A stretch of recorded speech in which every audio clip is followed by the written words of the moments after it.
আগের দিন বাজার করতে গিয়ে আমাদের এখানে নিউ শিরোনাতে পেয়েছিলাম বাংলাদেশি পাবদা মাছ। আমরা সেদিন গেছিলাম আসলে ইলিশ মাছ আনবো বলে, তবে ইলিশ মাছ না পাওয়ায় অগত্যা পাবদা মাছ নিয়েই বাড়ি ফিরি।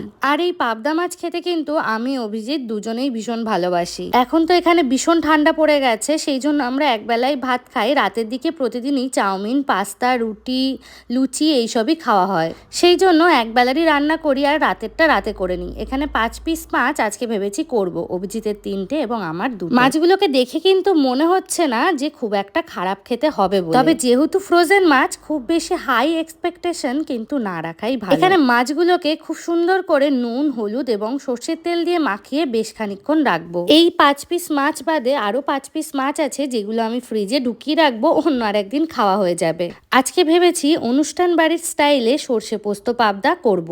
সেই মতোই ইউটিউব থেকে কিন্তু আমি রেসিপিও দেখে নিয়েছি এবং যা যা লাগবে বলেছে সবকিছুই মোটামুটি ঘরে অ্যাভেলেবেল আছে।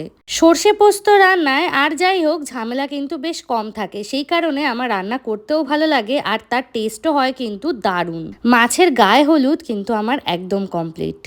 আর সব শেষে রান্নার ফাইনাল রেজাল্ট কিন্তু এসেছিল কিছুটা এই রকম। ভীষণ ইজি একটা রান্না, বাট এতটাই টেস্টি হয় যে এক থালা ভাত কিন্তু এই মাছের ঝোল দিয়েই খাওয়া হয়ে যায়। আচ্ছা, আপনারা কারা কারা পাবদা মাছ খেতে ভালোবাসেন অবশ্যই কিন্তু কমেন্টে জানাবেন।